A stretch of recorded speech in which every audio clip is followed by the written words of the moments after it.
Senhoras, senhores, queridas irmãs, queridos irmãos espíritas, caras amigas e amigos que nos acompanham pela Web TV Mansão do Caminho, nossos votos de muita paz.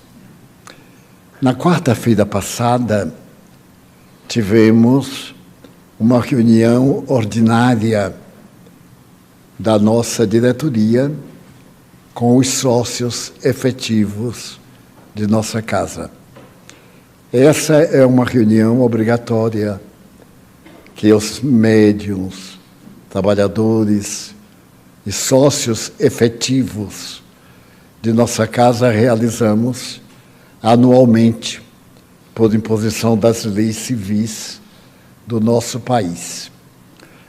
A nossa foi de eleição e posse da diretoria para o próximo quatriênio, que nós teremos que enfrentar a partir de ontem.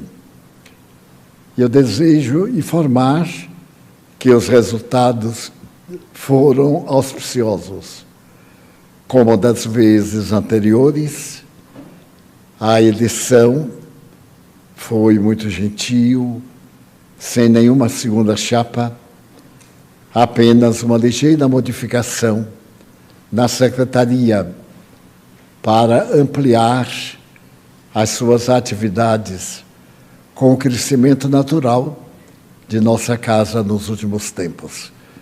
Permanecem os mesmos diretores e logo mais nós já poderemos apresentar, no fim do ano, a outra reunião da prestação de contas dos balanços e das atividades de despesa e de entradas de monetário para atender o nosso vasto programa de serviço social dentro das leis do país e também dentro das conjunturas do Evangelho. Muitas vezes, as leis estabelecidas não estão de acordo, ou vice-versa, com as leis do Evangelho. Mas, como nós somos espíritas, seguimos a estrutura do Evangelho, adaptando-nos a todas as leis que providenciam e permitem o funcionamento da instituição nesses últimos 77 anos. Desejamos agradecer aos sócios efetivos e lembrar que no próximo encontro nós iremos fazer uma revisão dos sócios efetivos, porque nós temos alguns que, em função da idade muito avançada, não podem vir ou não podem acompanhar através da internet. E temos outros candidatos para colocarmos nos seus lugares, porque uma instituição como a nossa, e que tem 99 membros como responsáveis pela promoção das atividades da casa, está a exigir que nós ampliemos o número de responsáveis pelas despesas, pela agência de novos recursos para manter o nosso trabalho sine die, sempre apresentando a doutrina de Jesus Cristo como a fundamental para a nossa vida. Então, eu vou ler os nomes dos nossos diretores do Centro Espírita.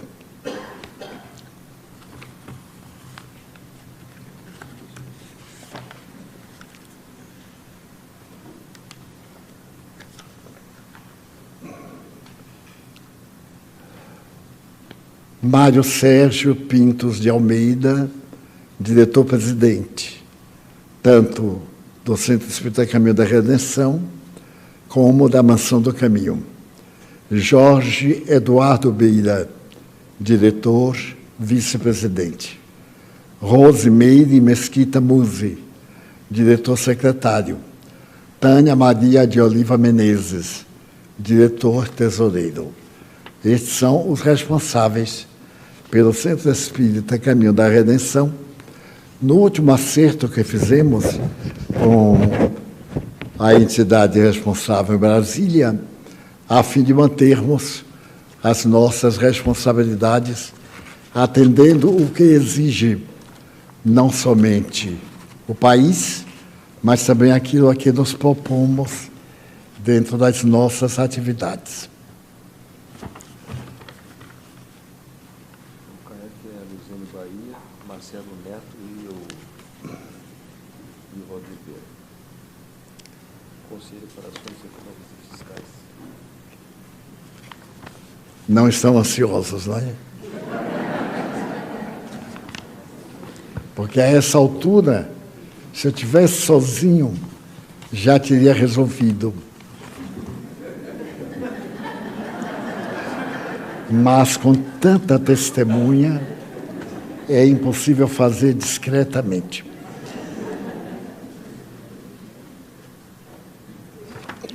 Então, por favor, Mário, pode dizer.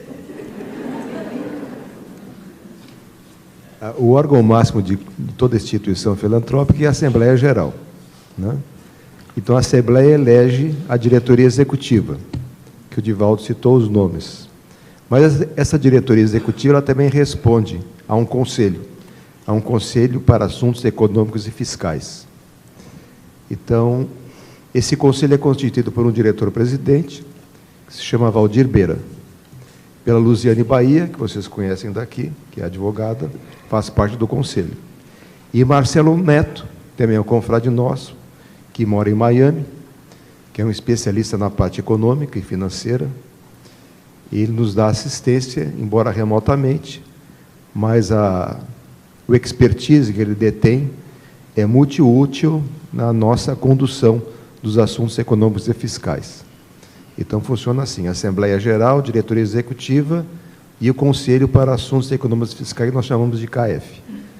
Esta é a constituição da diretoria e da Assembleia para os próximos 4 anos de mandato.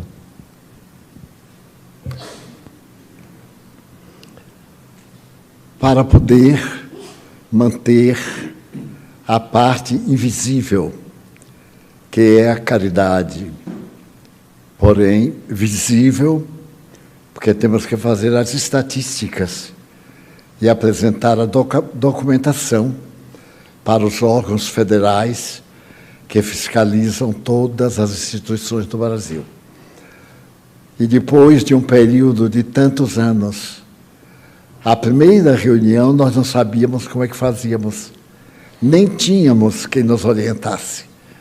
Então fizemos através do melhor sentido, do bom senso. E até hoje, todas as eleições são por aclamação. Nunca tivemos uma discrepância, um grupo, 2 ou 3, porque o trabalho é exaustivo. No momento, para mantermos os nossos 9 departamentos de assistência social, nós gastamos entre R$1.300.000 por mês e R$1.600.000. Então, isso dá ideia do lado invisível que não é dito nas reuniões, porque não interessa para a divulgação do Espiritismo.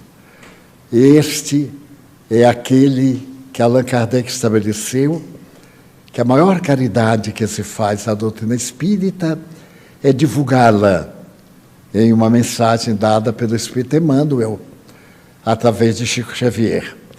E como o apóstolo Paulo dizia que as virtudes fundamentais eram a fé, a esperança e a caridade, segundo Paulo, é a mais importante, porque ela abrange as outras duas.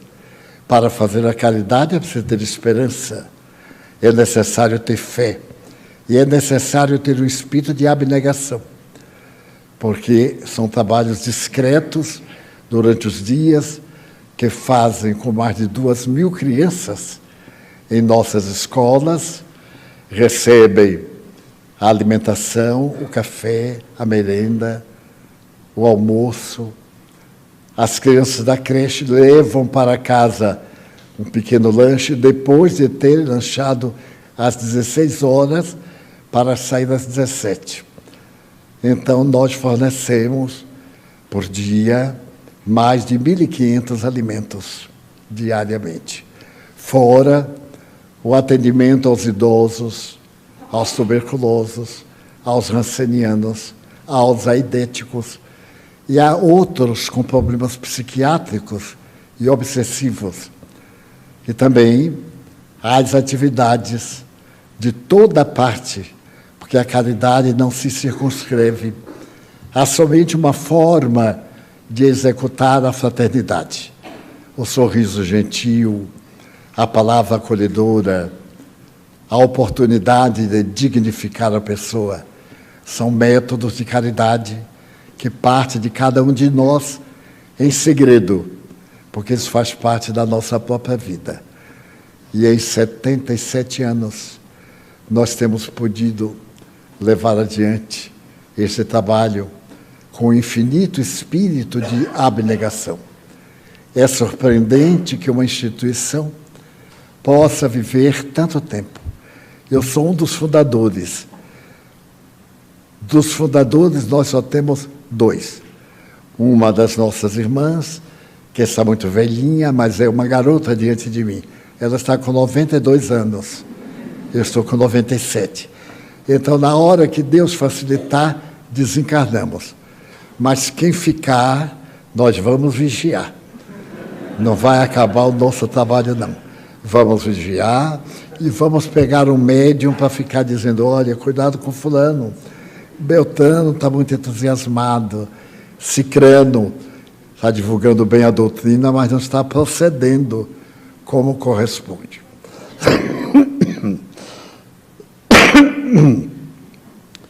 Hoje é antevéspera do nascimento de João Batista. E, periodicamente, eu faço uma síntese da sua vida. Neste ano, eu não fiz em nenhuma das palestras, deixando para que coincidisse a data do seu aniversário com a sua existência muito peculiar. Como o Evangelho é muito pobre na nomenclatura dos seus membros, Marias, nós temos mais de 20. E para poder situá-las, nós usamos dos antecedentes e do lugar em que nasceram, Maria de Nazaré. Então já se depreende que é Maria Santíssima. Maria de Jerusalém era uma amiga de Maria Santíssima. Maria de Magdala, que era outra cidade, Madalena, a célebre, e assim por diante. João. Nós recordamos que entre os discípulos de Jesus havia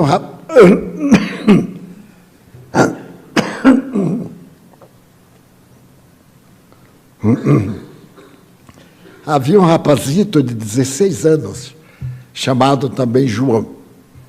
Mas nós o identificamos como João, o evangelista. João, o Batista. João, evangelista, era discípulo de Jesus. João Batista precedeu a Jesus no seu ministério. Um dos grandes estudos do Evangelho de Jesus, feito por Ernesto Renan, ele faz um balanço histórico muito especial. Ele diz que Israel era o único país da Terra que, à sua época, era monoteísta, acreditava em um Deus único. E, como consequência, Israel foi vítima de muita sujeição escravagista. Durante 400 anos, Israel foi escravo da Babilônia. Posteriormente, depois de um período de grandes dificuldades para o Egito, Israel se tornou também escravo do Egito por 400 anos. Portanto, seriam 800 anos de escravatura em um oceano imenso de politeísmo. O israelita padeceu as injunções mais danosas para manter sua fidelidade ao Deus único, Yahvé, Jeová, e outras denominações que implicam na unidade de um soberano, que é o Criador e é o orientador do universo. Simultaneamente, o povo hebreu, em razão dessas injunções políticas e sociais, experimentava a linguagem sublime das profecias. É o povo que na história apresentou o maior número de profetas. Basta dizer que na Bíblia, o conjunto dos seus livros, Israel tem um livro dedicado somente aos profetas, que desde priscas eras, quando eram pequenos lugares de natureza agrícola, e foi unido em duas grandes organizações, a judaica e a samaritana. Então, eram 10 tribos e mais 2 tribos, que terminam formando esse povo que acredita em Deus. Para ser bem governado, porque eram povos que tinham suas próprias tradições. Israel estabeleceu durante a política de um dos seus reis, que não era judeu, ele pertencia a uma das tribos e foi levado ao poder no período do segundo triunvirato de Roma. E a partir daí, Israel foi dividida em 4 províncias. Cada província passou a ser dirigida por um dos filhos de Herodes, o Grande, que administrava todo o país.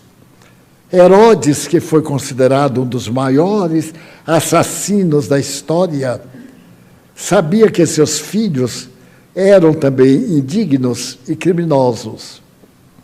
E ele receava que, ao morrer, esses 4 filhos entrariam em luta pelas províncias que davam mais renda e se matariam, provocariam cisões, dificuldades. Então, o que fez ele? Na província do sul, onde está Jerusalém, por ser a capital e por ser uma das cidades mais antigas do mundo, ela está mais ou menos no 10º lugar. O primeiro lugar seria Jericó, que há aproximadamente 10 séculos já travou uma grande batalha. E a Bíblia fala que, através dos clarins tocados nas muralhas de Jericó, essas caíram e a cidade foi invadida pelos hebreus. Então, nós temos Jerusalém. Jerusalém, ele concedeu ao filho que ele considerava o melhor equipado, Herodes Antipas. Era o mesmo nome dele, mas com o sobrenome Antipas. Herodes Antipas vivia em Roma. E quando Herodes o Grande, seu pai, morreu, ele veio para a Hebreia, ou Israel, para poder assumir o lugar. E ele teve que ficar num período em Jerusalém e noutro período na Galileia. Então, no Evangelho, nós vemos muitas vezes a vida de Jesus e Herodes. É o Herodes Antipas, não é aquele anterior. Aquele anterior morreu mais ou menos no ano 5 da nossa era, quando Jesus era menino e estava em Nazaré. E o seu filho Herodes Antipas veio de Roma e assumiu o lugar. Governou com grande indignidade. Imitou o pai, matou os descendentes, porque ele tinha medo que os descendentes o matassem para tomar-lhe o lugar. E apaixonou-se pela sua cunhada, Herodíades, que era casada com o seu irmão e morava em Roma. Quando ele veio, ela, Herodíades, veio também com ele para a Galileia, acompanhados da filha dela, Salomé. Nessa época, uma jovem de 8 anos, mais ou menos, e que terá um papel fundamental na história de Israel. Então, a Judeia passou a ser uma província. A segunda província foi a Galileia. A Galileia está ao norte de Jerusalém. Portanto, na África, Ásia do Norte, perto da chamada região do Levante, onde anteriormente viveram a Assíria, a Babilônia, a Pérsia, que nesse tempo mudaram de nome. E alguns deles estão até hoje, como a Líbia, é o mesmo nome que tinha então. E outros países que formavam a parte norte de Israel. Agora, nesta semana, muito bombardeada pelo Hezbollah, que é a facção inimiga de Israel e que se encontra no Líbano. Então, ela ficou independente. A terceira facção é a Pérea, entre a região Galileia e a grande e culta cidade de Jerusalém. Nós temos o Galileu e temos o judeu. O judeu era normalmente ilustrado, porque o templo de Jerusalém, que havia sido criado fazia 300 anos, foi destruído totalmente. E mais tarde ele foi reconstruído. Mas numa das batalhas ainda intermuros entre eles, novamente o templo foi destruído. E Salomão, um dos reis, reergueu o templo na opulência que Jesus conheceu. O templo de Jerusalém era tão grande, não era um edifício, eram vários edifícios, numa área enorme sobre o monte, do qual resta somente o lado esquerdo, onde está o muro de sustentação de Jerusalém, esse muro das lamentações. Então, foi reconstruído por Salomão. E Herodes, o grande, desejando agradar os judeus, porque ele não era judeu e era muito mau, chegou a matar um filho, com medo que o filho se candidatasse ao lugar que ele tomava. Diz a história que ele tinha tanto pavor de perder o trono que em cada 50 quilômetros ele construiu um palácio do norte ao sul, com um subterrâneo de comunicação interpalácios por todas as terras de Israel. E veio a ter uma morte terrível, uma morte através da sífilis, com as doenças célebres da época, que eram invariavelmente de natureza sexual. Desta forma, Herodes Antipas foi o Herodes que condenou Jesus e que lhe acompanhou a existência. Ele era casado. E então, era muito mal visto, porque ele se casou com a própria cunhada. E isto, na hebreia, era um adultério. Os judeus eram e são muito severos com as considerações e o equilíbrio de natureza familiar e especialmente sexual. Então ele vivia mal visto. Ele mandou construir uma parreira, uma planta de uva em ouro, e colocou na entrada do templo, sobre uma pedra mármore, para dar grande valor. E com esses donativos que diariamente, cada ano, os hebreus recebiam do povo, o templo foi considerado o maior e melhor monumento da antiguidade, embora não esteja nas 7 maravilhas do mundo, que foram antecipadas ao surgimento de Jesus Cristo. A terceira província, dissemos que era a Pérea. A Pérea ficava entre Jerusalém e Tiberíades, a capital da Galileia. Nós ouviremos falar muitas vezes o mar de Tiberíades, o mar da Galileia, o lago de Genezaré, eram tudo a mesma porção de água que estava na parte sul do país, que durante vários séculos deixou de receber as profecias. E a quarta era uma tetrarquia de menor importância, onde Herodes mandou construir um grande palácio, e no qual se deu um dos crimes mais célebres da história de Israel. Então, aí é a paisagem geográfico-histórica do povo onde nasceu e viveu Jesus. Esse povo era belicoso. Por exemplo, as 3 províncias, a Pérea, a Traconítida, a Galileia, eram inimigas terrivelmente da Samaria. A Samaria era uma região entre a Galileia, a Pérea e Jerusalém. Para ir-se de Nazaré ou de Tiberíades a Jerusalém, se teria que atravessar a Samaria, ou havia uma alternativa. Atravessava a Samaria através do deserto da Judeia, pelo Mar Morto, na beira-mar, ou então através das montanhas da Judeia, até hoje.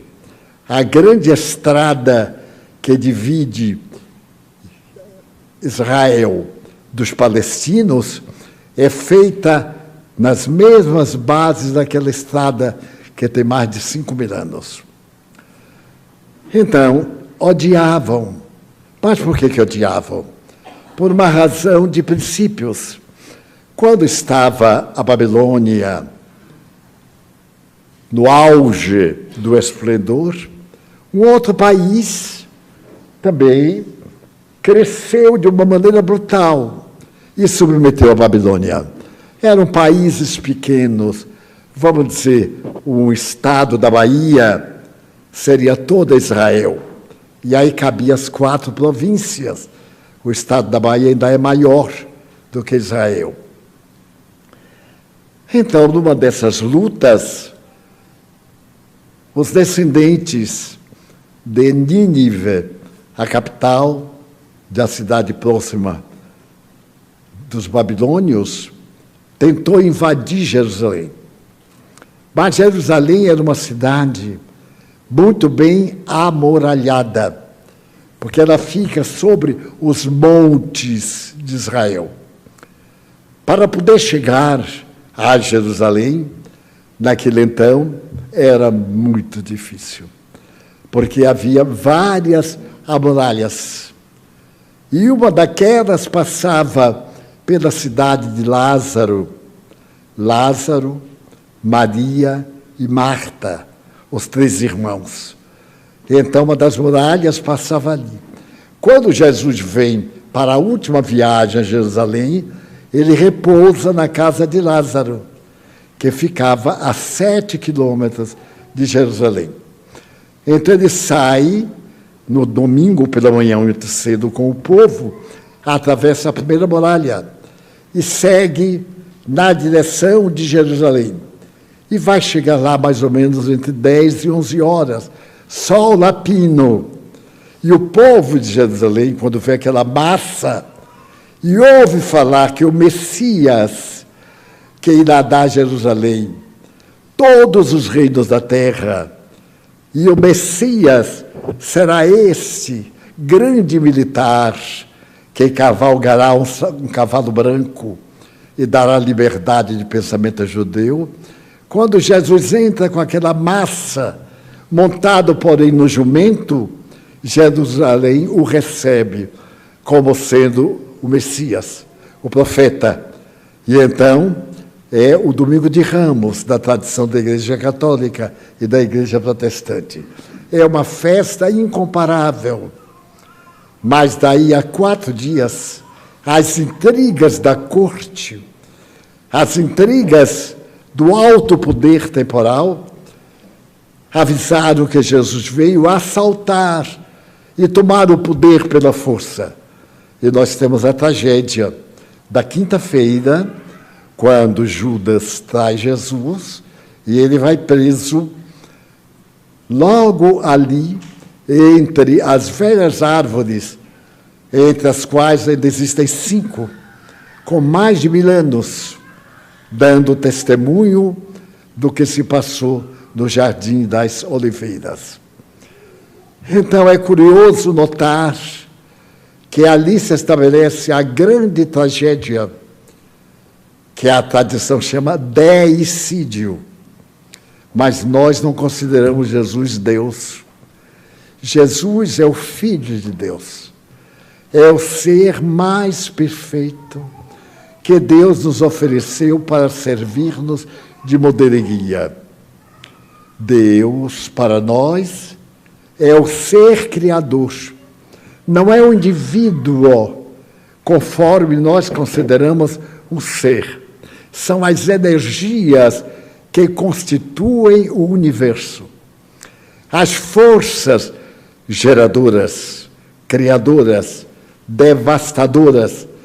E são esse mudar de épocas, como está ocorrendo no momento, os fenômenos cósmicos, maremotos, terremotos, tsunamis, vulcões, e concomitantemente os terremotos morais, a degradação moral, as dificuldades do relacionamento, o crescimento tecnológico e a decadência dos valores éticos. Somos criadores da inteligência artificial e, no entanto, matamos-nos por um telefone celular no meio da rua. Matamos-nos por uma coisa de mínima importância, por um prato de comida do McDonald's, outro qualquer, porque a tecnologia deu-nos conhecimento, mas não nos deu sabedoria. A tecnologia tem servido para o grande progresso e para o crime nos seus estágios mais absurdos.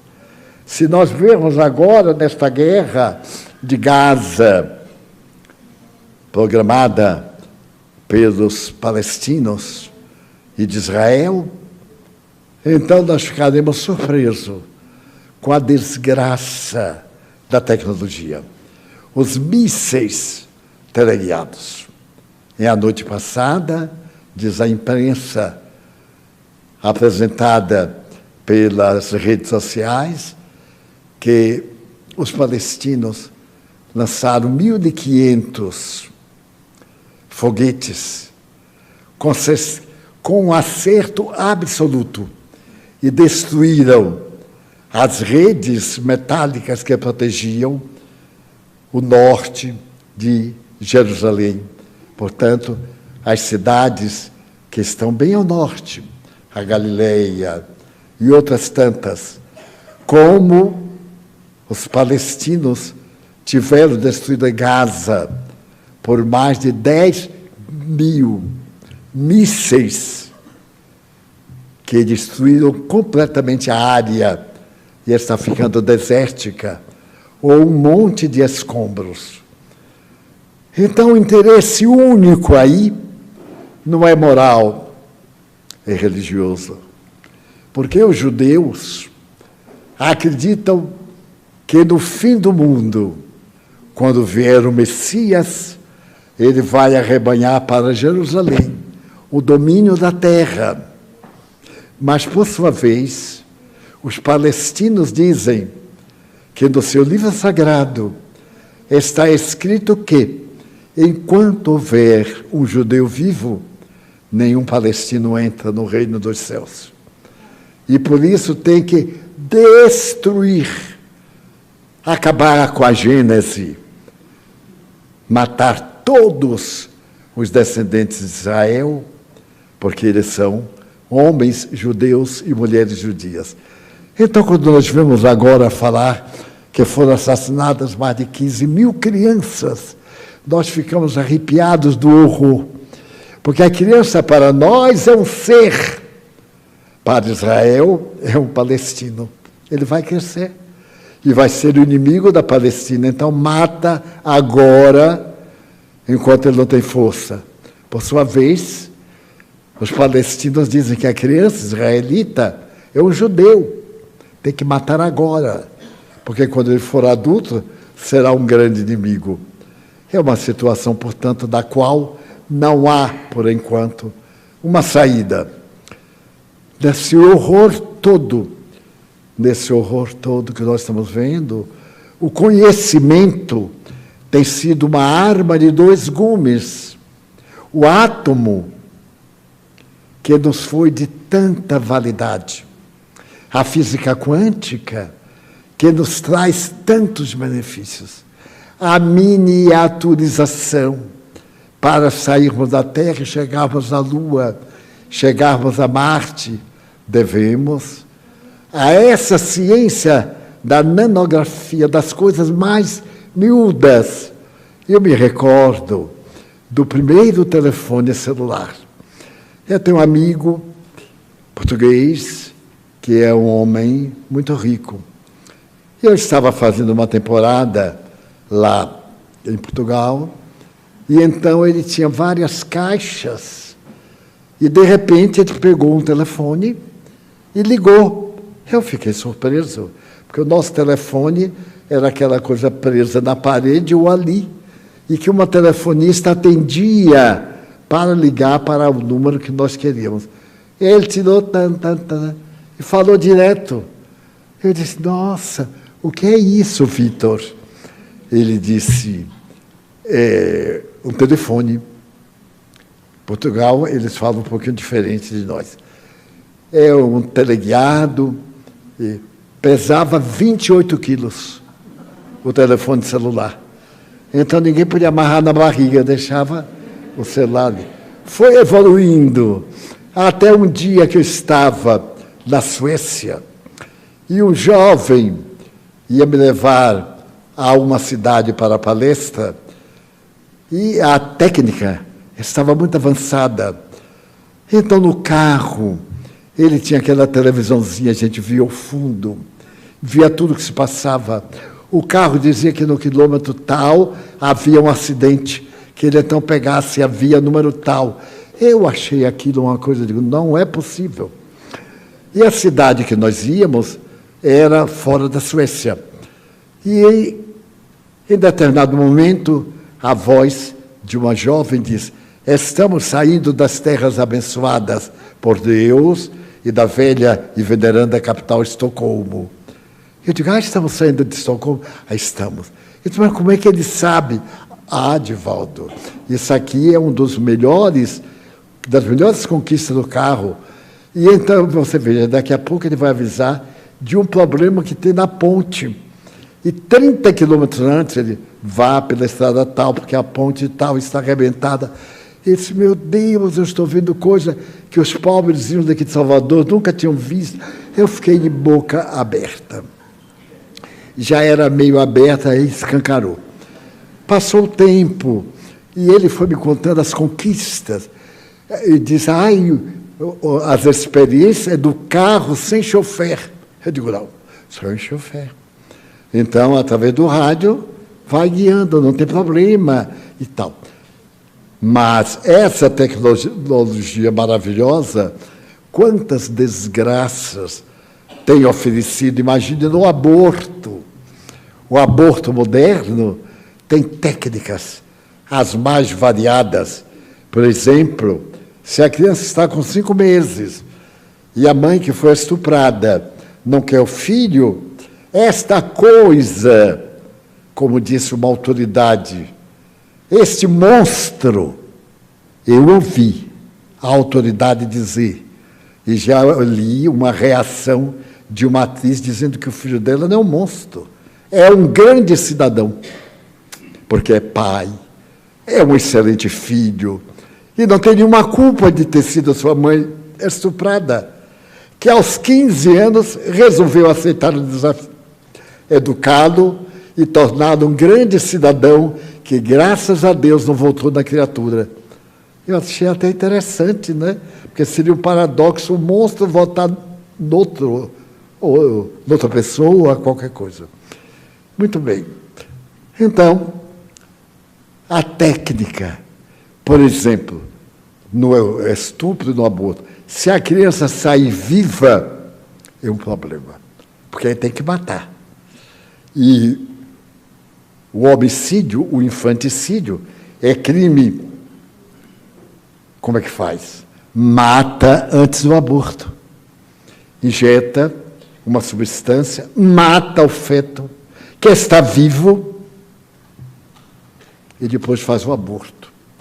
Se por acaso tiver algum problema no ato de eliminar o aborto, faz então uma das técnicas mais cruéis, que é introduzir objetos para despedaçar o feto. E a mãe ouve os ossos do filho sendo quebrados para poder serem expostos ao mundo exterior. Porque não é nada. E eu li que se nós chegarmos na Amazônia e pegarmos uma catleia, uma orquídea, e tirarmos, é um crime inafiançável, porque a catleia é uma das orquídeas mais raras. Se nós chegarmos e pegarmos o peixe X do Amazonas, ou se quebrarmos o ninho de um beija-flor, podemos ser condenados a uma prisão de longa data, porque não se pode fazer isso com a vida. Mas matar uma criança não é nada. Não é nada. Não é nada. É só deixar sair e vai ver o que é. E então, com uma grande sabedoria, ele colocou esta ironia. Peço a Deus para que desperte a inteligência do Supremo Tribunal e diga que a criança que chora, que lamenta, que já se alimenta, é gente, é vida. Porque ele apresenta o ar, Marte, Júpiter, Vênus, está cheio de micro-organismos, vida. Agora, uma criança não é nada, é um monstro. Então, a gente fica sem nenhuma alternativa filosófica ou psicológica. Então, a mulher que foi estuprada ou não, até os 4 a 5 meses, carrega no ventre monstro. Se ela está casada, não, não é monstro. Se ela tem uma companhia permanente, não, não é monstro. Mas se ela foi estuprada por um monstro, aí a criança é que é o monstro, e não o monstro que gerou o aborto. Precisa ter a mente muito larga para entender que esses abortistas é que são os monstros, porque estão matando. Qual é o outro nome que dá? O aborto. É só olhar no dicionário o que é o aborto. É matar um feto no ventre materno. Então, nós perdemos com a tecnologia a ética.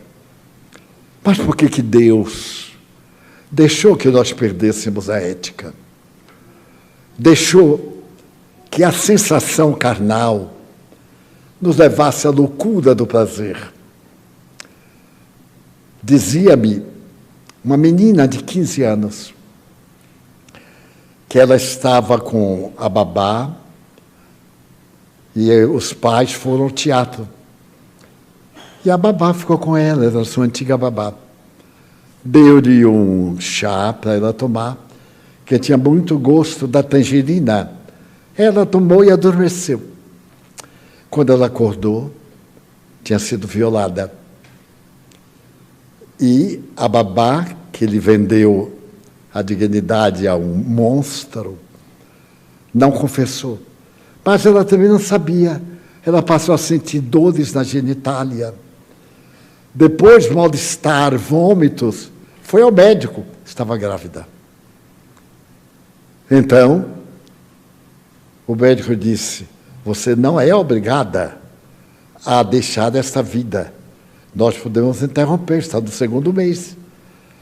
Ela disse: por incrível que pareça, só por curiosidade eu vou deixar crescer e vou ver em que se dá. E então essa amiga, a quem eu tenho uma grande estima, que é recíproca, me disse: você conhece? Eu não sabia. Ela disse: meu filho, que é tão seu amigo, foi estuprado. É o resultado. E eu duvido que uma pessoa ache um filho pelas vias legais e morais, porque a questão é moral e legal, tão bom, um cidadão tão dedicado ao próximo e que ter feito tantas benfeitorias à humanidade, de fato. Então nós ficamos arrasados, às vezes sem um argumento para dizer à pessoa que está aflita numa situação desta. Mas é um assunto para a nossa egrégia Câmara dos Deputados, que está discutindo nesses dias, e aos seus nobres criadores de leis. Então, por que Deus permitiu isto? Porque àquela época, em uma família modesta, um homem e uma mulher que moravam em Nazaré, Galiléia, na parte superior, se deram conta que ela era uma mulher que não podia procriar. Chamava-se Isabel. E o marido, Zacarias. Eles tinham um grande desgosto com isso.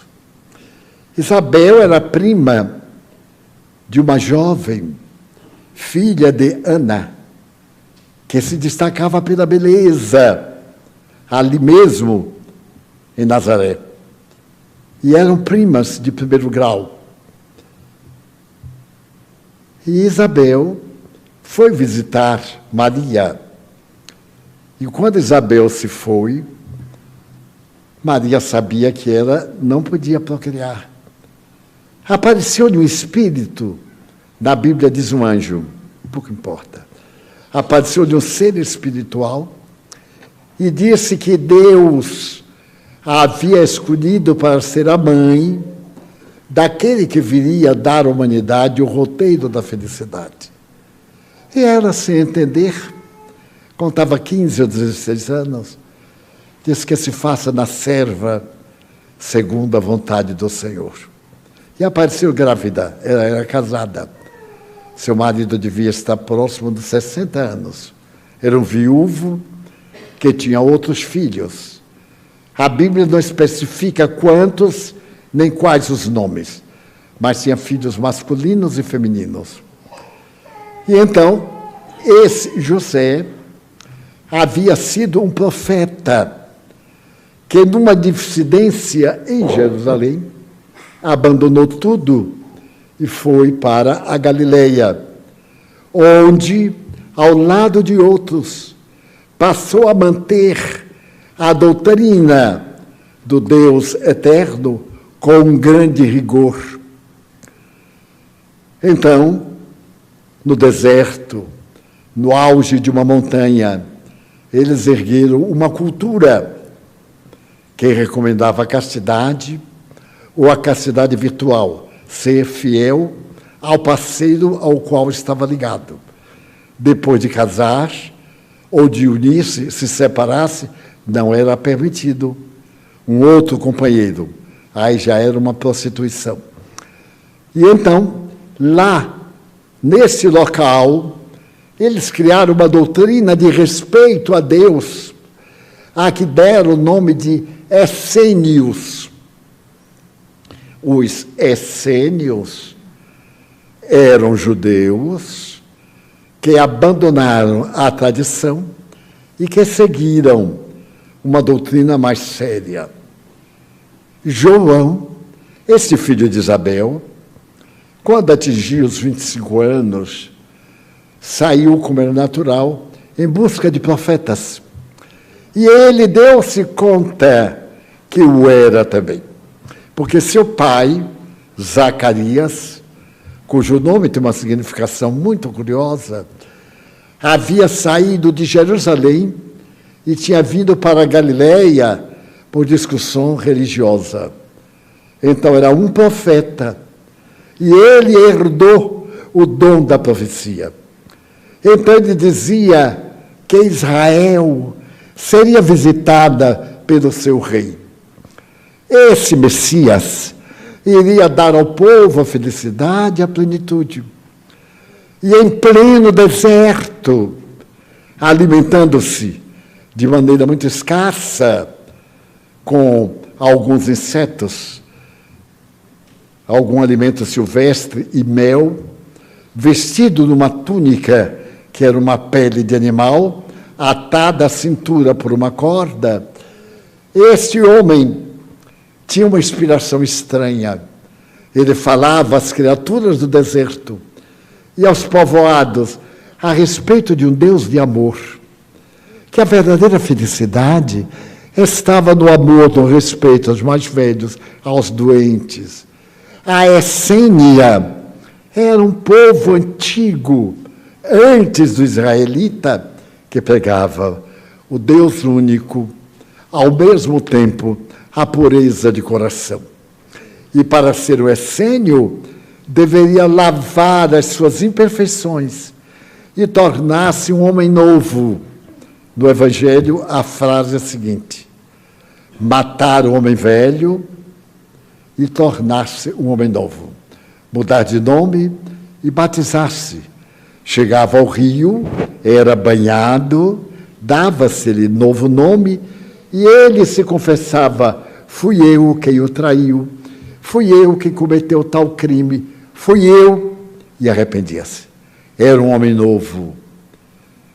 João começou a batizar as pessoas comovidas com a sua palavra. Ele dizia: por que a infelicidade? Por que a fome? Aproximadamente 100.000 miseráveis viviam em Jerusalém. Em Roma, mais de 200.000. A fome sempre foi um grande fantasma. Então, ele passou a ser chamado Iocanã. Iocanã, João, o Batista, porque ele batizava. Seu nome se tornou espontâneo. E pescadores da Galileia, que andavam procurando o Messias,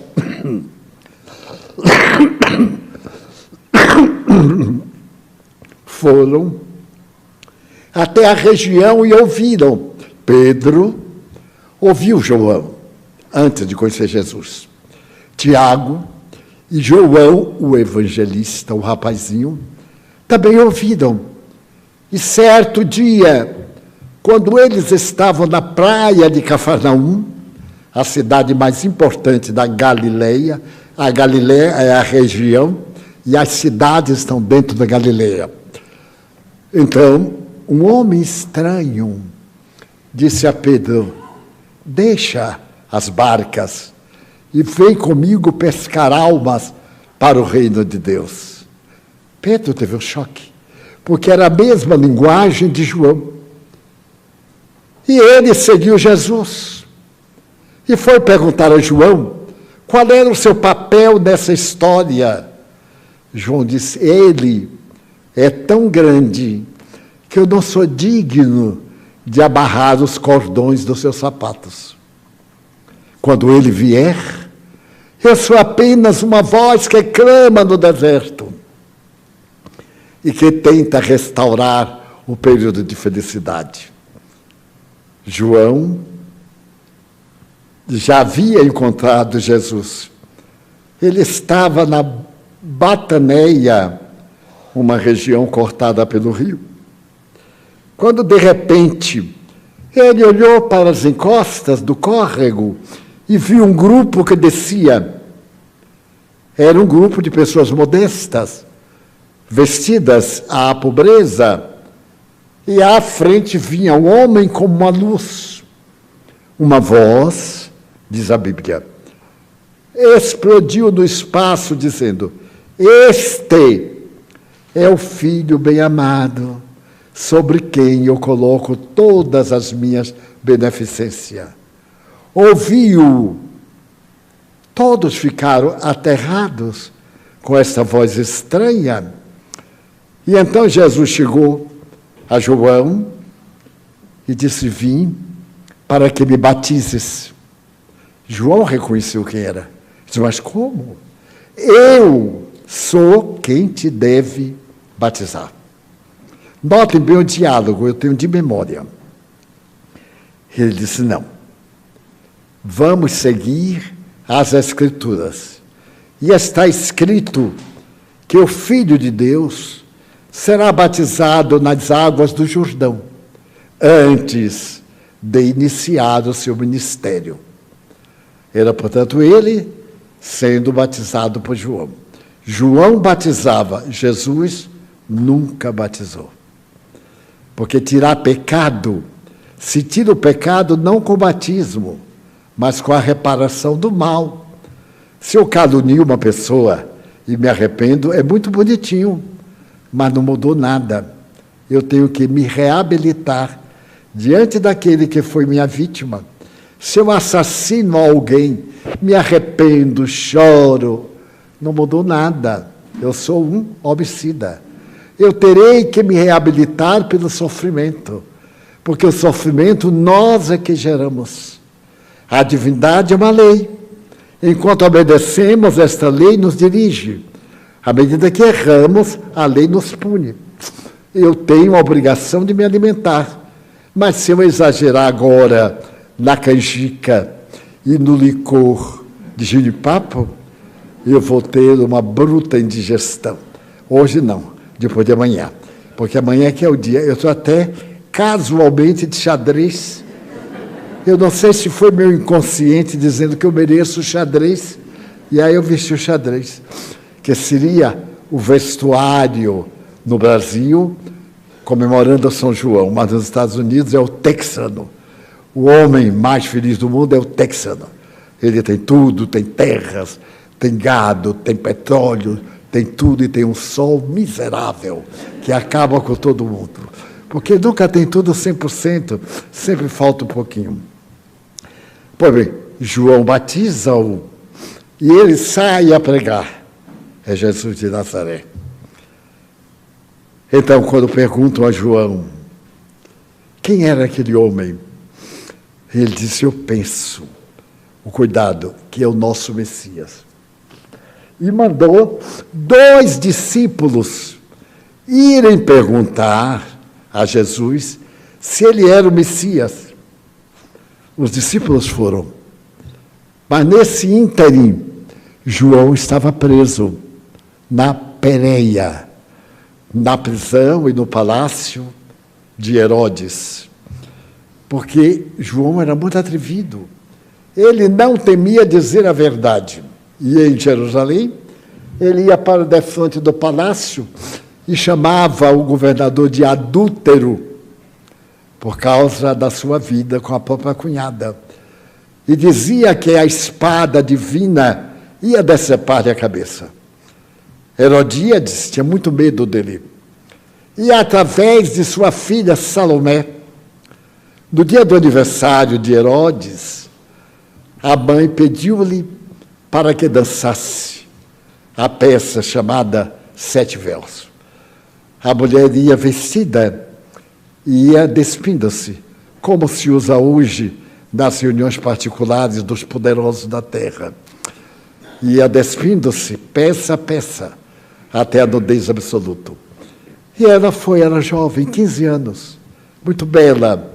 E ali estavam os reis da região, os convidados. E Herodes estava meio embriagado.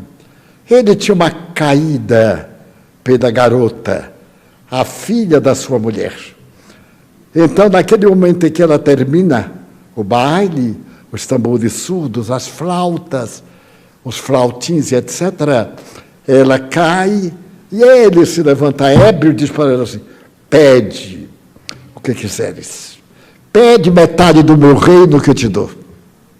Era uma menina. A sua aspiração era ter dinheiro, ter um grande amor. A mãe chamou-a e disse: pede-lhe a cabeça de João e eu te mandarei para Roma. Te darei uma fortuna, mas João me paga. Decepa-lhe a cabeça.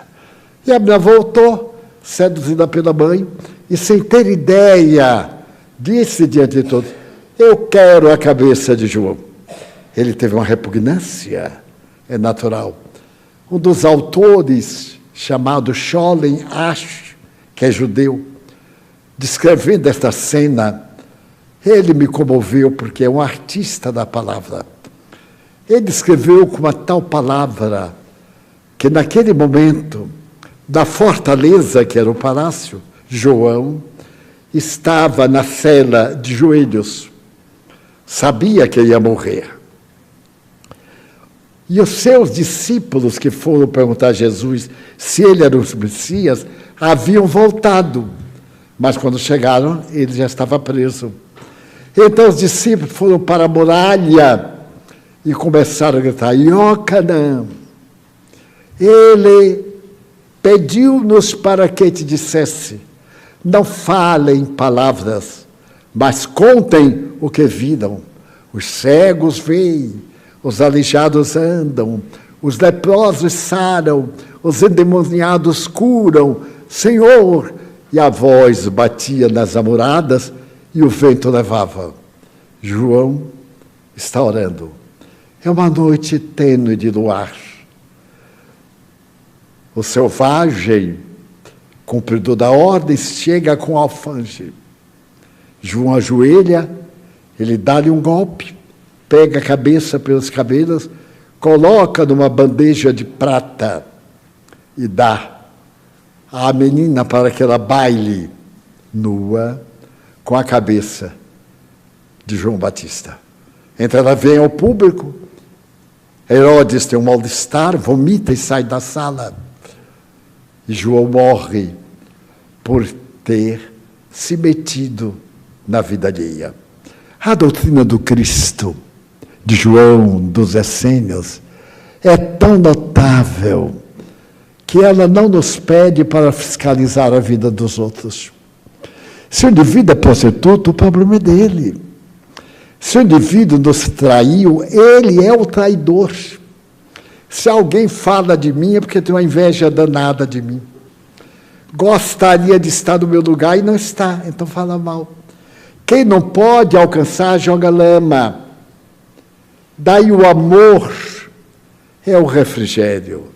Ele expunha a ferida de Herodes, mas isso não era com ele, é com Deus. Só temos alguém a prestar contas: Deus, e por extensão, as autoridades que nos governam, para mantermos o respeito e nos ajudarmos uns aos outros. Um dia, conversando com Chico Xavier, ele disse: mas Chico, eu fico preocupado, porque a vida dele, a missão dele foi retamente cumprida, e ele teve esse karma. E o Chico me disse: pois é, Divaldo, quem mandou ele se meter na vida de Herodes? Se o presidente era o devasso, era um caso. Eu não tenho esse alcance, mas eu digo assim: ele vai morrer, e vai ver. Porque eu conheci aqui na Terra um psiquiatra, que quando eu era jovem, ele zombava muito de mim, me perseguia, fazia até artigos no Jornal da Bahia, um antigo jornal, de que eu era feiticeiro, não sei o quê. Ele nunca veio ver, mas disse que eu era. As pessoas sabem o que não acontece. Eu não dava importância, não, porque eu sabia que, no fundo, era despeito. Eu tinha mais cliente do que ele, porque o meu era grátis e o dele era pago. Então, bom, nesse ínterim, eu fui excomungado pela igreja. E eu era funcionário do instituto. E um dia eu estava atendendo o balcão, quando chegaram duas senhoras católicas e me disseram assim: olha, seu Divaldo, nós somos católicas, estamos na Páscoa. Eu digo: sim, senhora, eu sei. E nós vimos aqui, porque hoje, na missa, o senhor foi excomungado. Ele disse: não diga. Foi excomungado. Eu digo: e a senhora veio ver o quê? Se eu tenho rabo, se eu tenho chifre. Nem casado eu sou, portanto não há perigo de ter chifre, e etc. E elas com verdadeira pena, porque ia para o inferno. Eu digo: não preocupe não. Eu já olhei no dicionário o que é excomungado, ex-passado. Eu sou, portanto, ex-comungante da religião. Ex-comungado. Eu era comungante, agora eu sou ex-comungante. Não é nada, é só um jogo de palavra. E ela disse assim: o senhor não tem medo de ir para o inferno? Não. Eu digo: minha filha, trabalhar aqui no Instituto já é o inferno. E eu vou lhe dizer, ser funcionário é o inferno número 2. É uma passadinha antes pelo purgatório, para esquentar e descer diretamente. Coitadas. Mas eu fiquei bem. Até me fez bem a saúde, que eu era asmático, e fiquei bom. Eu acho que foi dessa comunhão. Se alguém quiser dar mais uma, eu tenho umas doencinhas aí, para ver se Deus aparta de mim. Pois bem, nossa tarefa não é julgar o que os outros fazem. Não é pedir castigo para este e para aquele. É perdoar. Mesmo o mal que eles nos fazem, só é mal se nós aceitarmos. Quando eu era mais jovem, experimentei todas as dificuldades de um jovem, e com a minha convicção, a coisa era um pouquinho pior. E então eu tinha uns colegas que zombavam muito de mim, mas, à escondida, faziam consulta. É engraçada a criatura humana, né? Assim, escondida: Divaldo, e depois dizer: ele é metido com esse negócio de espírito. E deixava para lá. Eu sabia que a pessoa tinha vontade de ter as faculdades que eu tinha, e elas custam um preço muito alto, ele não sabia pagar, porque ele tinha outros hábitos que o espírito reprocha. Muito bem. Então, eu aguardei o tempo. O conceito de espiritismo foi mudando, porque a lógica do conhecimento foi alterando.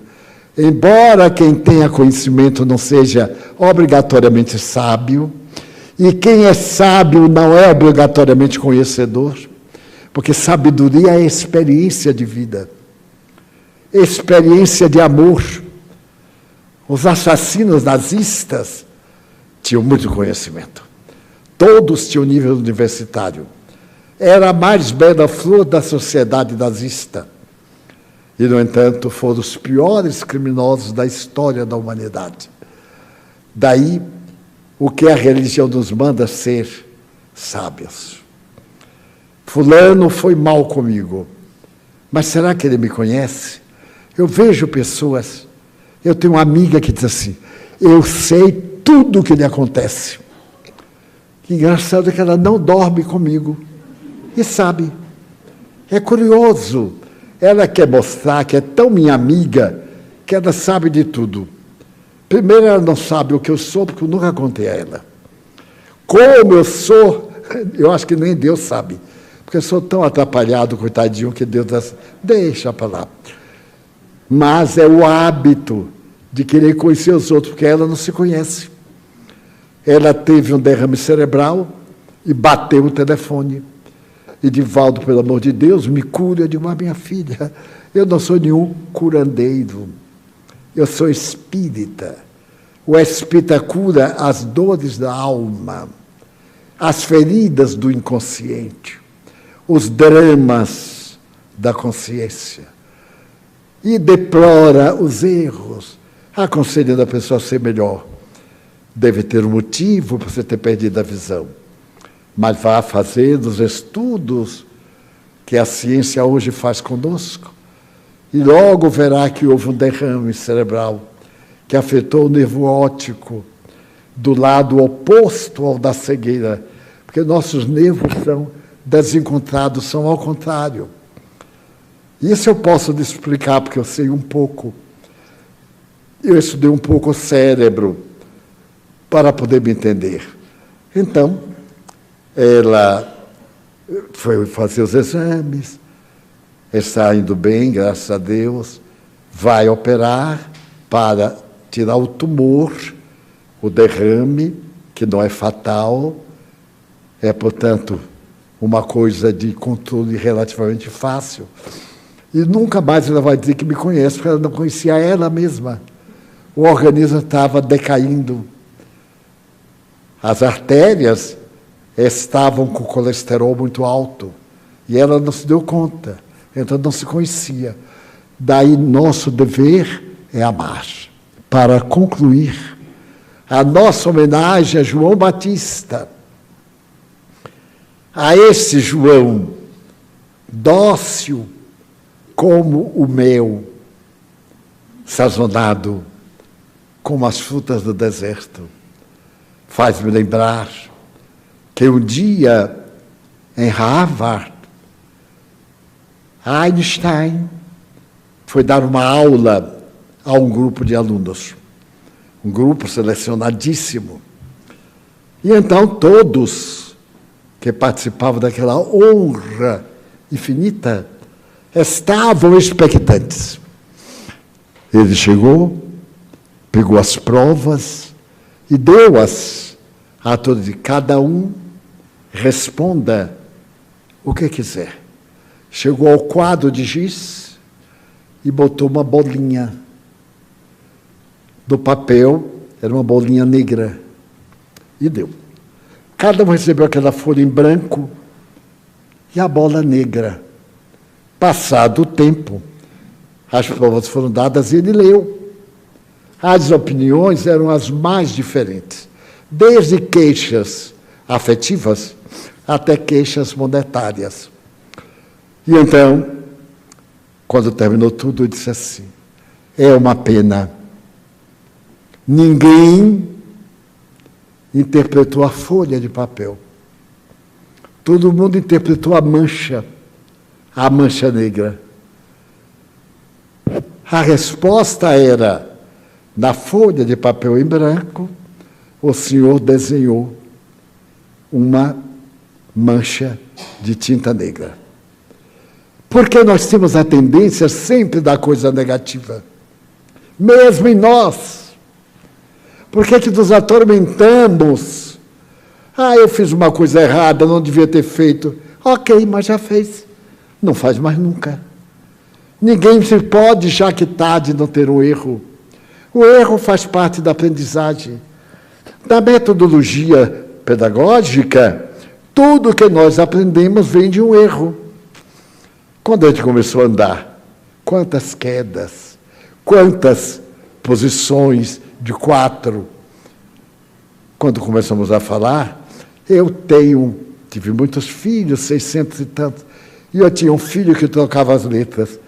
Eu era meio irresponsável e achava aquilo lindo. Eu dizia: como é, meu filho, que diz? Ele então dizia penicilina. Ele não conseguia dizer penicilina, dizia penicina. Ao contrário: tio, a penicilina serve para quê? Eu digo: para nada. Mas como? Eu digo: agora a penicilina serve para isso, para aquilo. Eu achava maravilhoso. Hoje ele é um excelente médico. A vida é curiosa. E nem me pergunta nada, porque senão ele vai me emendar. Eu fico calado diante da sabedoria dele. Daí todos nós nos equivocamos. A sabedoria é ter o conhecimento e agir de uma maneira favorável ao bem-estar. Então eu sou um sábio. Se alguém vem e me diz assim: olha, Divaldo, estão dizendo aí isso e aquilo. Eu disse: muito obrigado. Você agradece? O que é que você quer que eu faça? Eu não conheço o que é. Vai ver que a pessoa tem razão. O que você quer que eu faça? Muito obrigado. Eu vou tentar ver se tem razão. Se tiver, eu corrijo. Se não tiver, eu fico contente. Porque ruim seria se dissesse, Divaldo faz isto, e eu faço. Aí é que é ruim. Porque eu dava apoio, mas eu não faço. Tenha certeza que isso eu não faço. Há muito tempo não faço. Então, João Batista, o herói que veio anunciar Jesus, teve uma morte infamante, porque no mundo só tereis tentações. Mas pensai em mim, eu venci o mundo, disse Jesus. Quando tivermos uma dificuldade, lembremos-nos que a nossa vida, por mais larga que seja, vai chegar ao fim.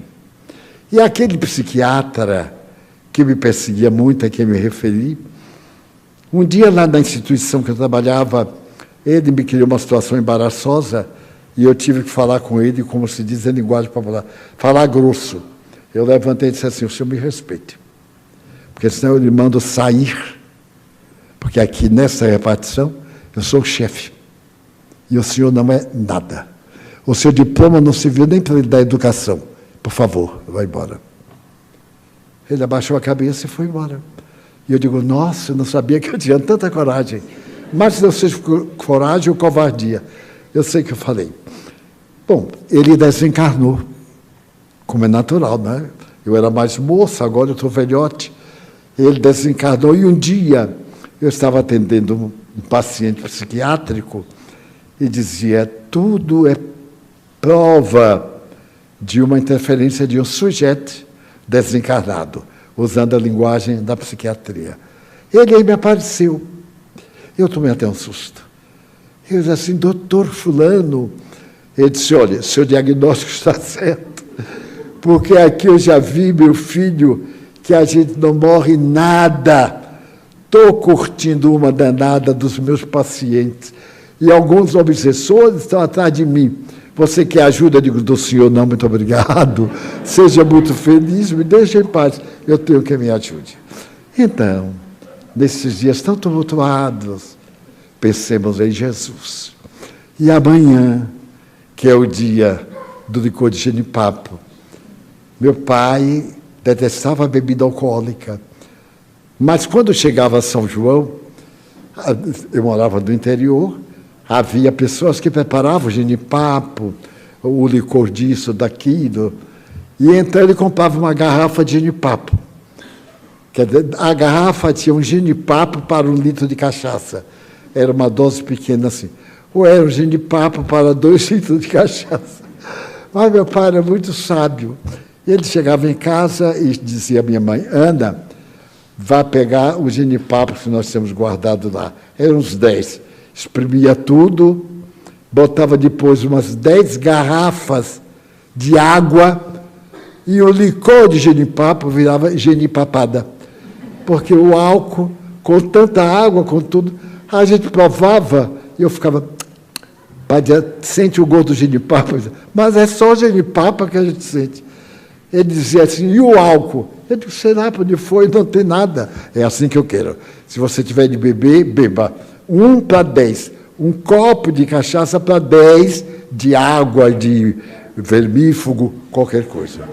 Então, Chico Xavier, que é o modelo, certa feita esteve muito embaraçado, como uma pessoa atrevida, que ele disse muito desaforo, ele ficou aturdido, ele não tinha jeito de reagir, ficou pateta.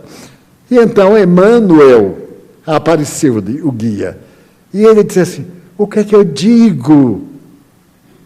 Emmanuel disse, peça licença, vá ali e tome um pouco de água da paz. Ele disse, água da paz, sim. Bote água na boca até ela esquentar. Quando ela esquentar, jogue fora e bote uma nova. Só responda quando você botar a água e ela ficar fria. Não vai ficar nunca, disse. Então não responda nunca. É a água da paz. Que Deus nos permita, nesses dias de folguedo e de paz, que nós encontremos a beleza da vida, a harmonia de viver. E como disse Einstein, a tanta beleza no pontinho negro, em volta aquela paisagem branca enorme, que nós podemos colocar uma noite de luar, uma paisagem na praia, o frescor de uma rosa, qualquer coisa linda, e nem notar a mancha que é o nosso erro. Vamos orar.